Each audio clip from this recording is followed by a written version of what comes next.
Hi, it's Mark Evans. Welcome to the Marketing Spark podcast, which features small doses of insight from marketers and entrepreneurs in the trenches. Now, by small doses, it's 15 minutes or less of stories, tools, and tips about marketing success, failures, and lessons learned.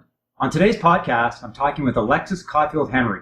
Alexis is a product marketer and writer who helps small businesses carve out their position with strategic thought leadership content. In 2015, Alexis was the first marketer at Yanada. While she was there, Yanada grew from 19 to 85 people before it was acquired by Instacart.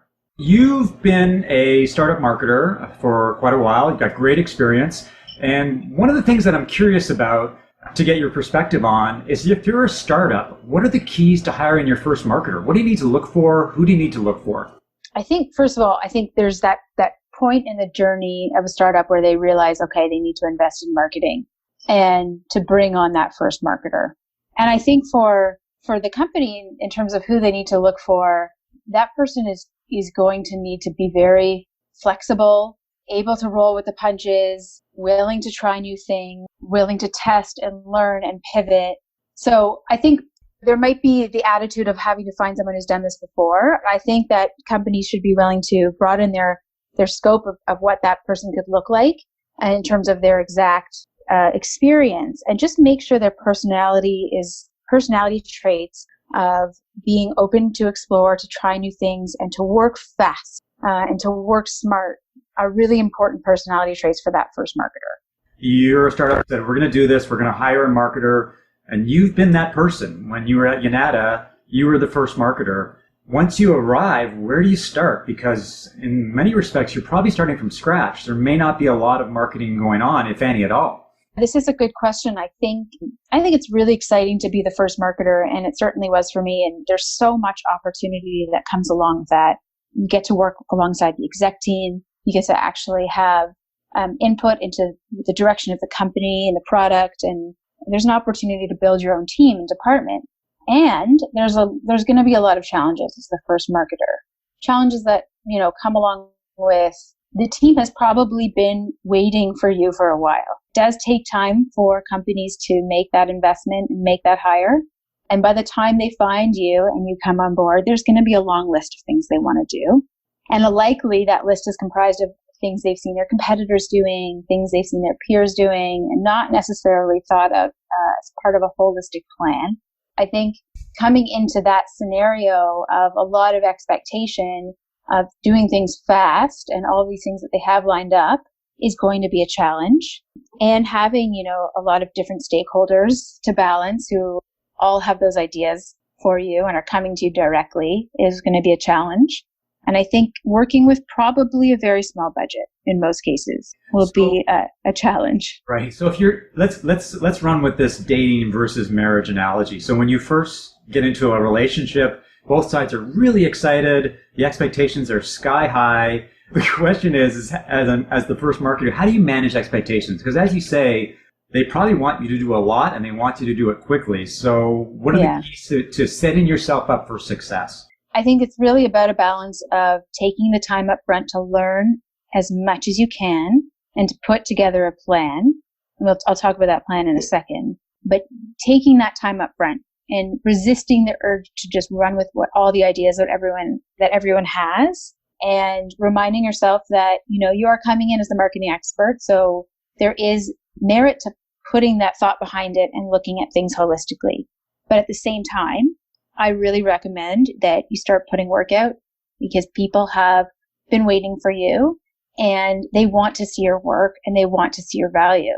So you could do things like start or pick up the company newsletter that's, going out to your prospects or your customers every month, every 2 weeks, and start running with that. Start getting some blog posts out. These are easy wins that, you can quickly pick up where things are at with the product in the market, and start getting creative work out there, and start getting the brand and the company out there, while buying yourself enough time to think strategically about the whole picture and what marketing can look like over the next 3, 6, 12 months, given priorities of the business, given the fact that you're probably going to be the only marketing resource for a while, and given the fact that you're going to have to bootstrap, there's probably very little budget. And so while everybody wants the moon and the stars in the universe, you are going to have to prioritize given those constraints. And you want to have the time to understand the market, the customer, the product in and out. And the goals of the company so that you can thoughtfully put that plan forward to the team. So what did you do at Unata? So you get there, you're the first marketer. Like, how did you prove or validate the fact that they made the right decision? And what did you do exactly to get some momentum? So I think it wasn't the smoothest of starts for me. I think that I came in with background at advertising agency. So this was my first tech company and my first time moving from the agency side to the marketing side, or what we like to call the client side. The sort of lessons I'm giving here are lessons definitely that I learned the hard way. And an example of that is one of the things I walked into is everybody wanted social. They wanted to build their social channels up. They wanted to create presence on social. And coming from advertising in the consumer facing world, I was on board. I loved social. I'd seen quite a bit of impact that we'd made on the advertising side with social. So I ran with that. I spent a lot of time building up our channels and building content for our channels to share and curating content. And it was clear after a few months that while this is, maybe good in some ways, it wasn't resulting in new leads. It wasn't resulting in new customers. And so what we realized together as a team is that our customers weren't spending time on these channels in relation to finding an e-commerce platform, e-commerce provider. And this isn't where they were going to be taking decisions on that stuff. And even sometimes they don't, on some of the channels, they don't even want to see work-related items in that way. So I think I had focused a lot of my plan on basing it on what some of the folks internally thought they wanted, rather than taking more of that holistic picture and the time to plan and understand things. So it was more in my 3 to 6 month mark where I had more time to learn things that I could prove myself a little bit better. Yeah, I think those first 3 months were a little bit I wouldn't have wanted them to go that way if I could do it again. But the team was super supportive. And I think one thing that kept them excited about me was the content that I was creating. And aside from social, we had few thought leadership pieces. And, I got my blog going, got their blog going. I think that really helped prove out my role for the time being until I learned the landscape a little bit better. Right. So Does that make sense? Yeah, it makes sense. I mean, the reality is that they must have been excited, but then to be disappointed. But when I think about it, that's a pretty intimidating position to be in, because you're the new hire. They're excited about you pursuing a particular marketing activity, and it's hard to say no. It's hard to say to key stakeholders, no, I think that's the wrong thing to do. We should do this instead. How would you have done things differently if you had to do it all over again? I think that if I could do it again, I probably wouldn't have said no. I think that I could have balanced my time a bit better. So trying that out, and at the same time trying a few other things out. And it did. There were a couple of things happening at once, but I definitely over-indexed on the social. I think there is also a spirit in every startup of test and learn. I was lucky at Unata. I think the exec team had that spirit, and they were like, we're all trying things here. We're all trying things. So that's okay if we don't get it right the first time. And because they had that attitude, it wasn't a huge disappointment. I think where we really bonded as a team was the fact that we could all look at that together and say, didn't work.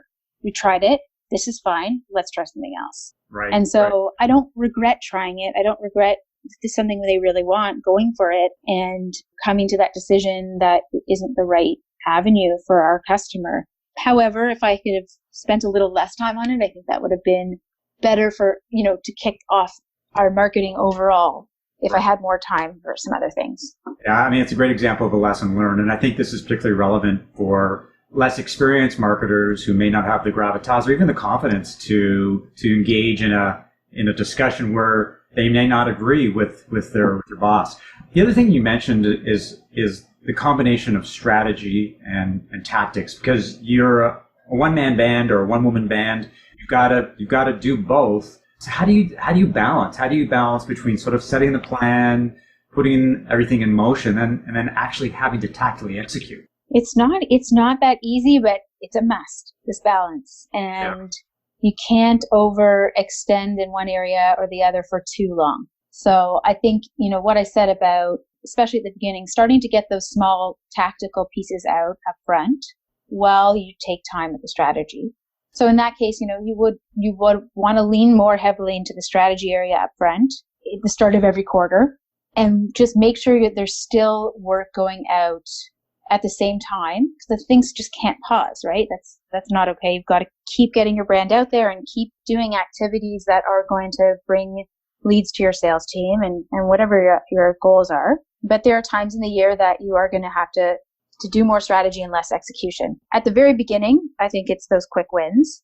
And then when you come to quarterly and annual planning, you want to set yourself up to have some things going out that don't need a lot of work from you. So that can be, an email flow that you set up ahead of time, pre-write a bunch of your newsletters, pre-write a bunch of your blogs, and get them set up to go out on certain dates, and so that you can carve out that space for that strategy work.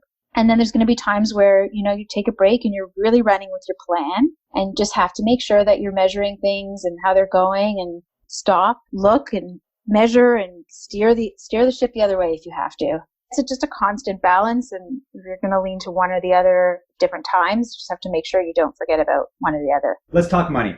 A key part of any relationship is money, and hopefully you don't disagree over money. But when you're a startup marketer, obviously money is a big factor. Some startups, especially if you're venture backed, you got lots of money for marketing, and many startups have no money for marketing. So how do you determine a budget? And maybe walk through how you did that at Unata, how you figured out, like, here's how much money I have, here's where we need to spend it, here's how I can prove that I'm spending my money in the right way. Budget is, it's always a tricky one, and there are definitely going to be hard conversations around budget. My approach with budget at Unata changed over the years, and I think that's natural. When I arrived, there was budget earmarked for my role, and there were some ideas of where that money should go already before I started.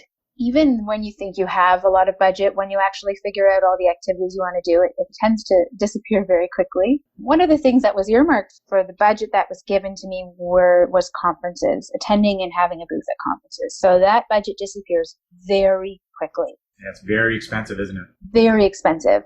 But this is one of those things that, the team had been very eager to try. They had been walking the floors at conferences for years, and they were excited to actually finally have a booth and have a presence. So I was keen to make that happen for them. This is something over the years we sort of stopped doing as much, because it wasn't proving its return on investment as much as the team had hoped. You have to, because they're expensive, you have to see a lot of return coming from them, whether that's in the form of leads, new customers, hopefully. So that was one thing, we tried, and over the years we sort of brought that cost down and attended fewer and fewer conferences. Yeah, and listen, it's still a good thing to be involved with. What we did is, so conferences for us, let's just talk about Unata as the example. Our sales cycle is very long, 6 to 18 months. So we might have met a prospect at a conference that didn't turn into a customer for a year. So our conference, the way we would measure conferences was really like at the start of the year.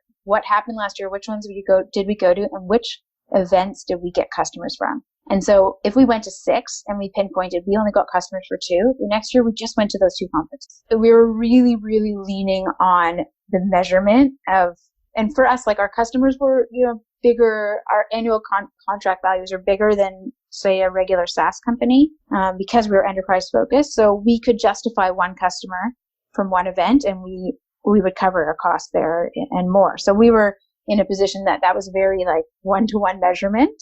You can do that with cost per leads and cost per customers.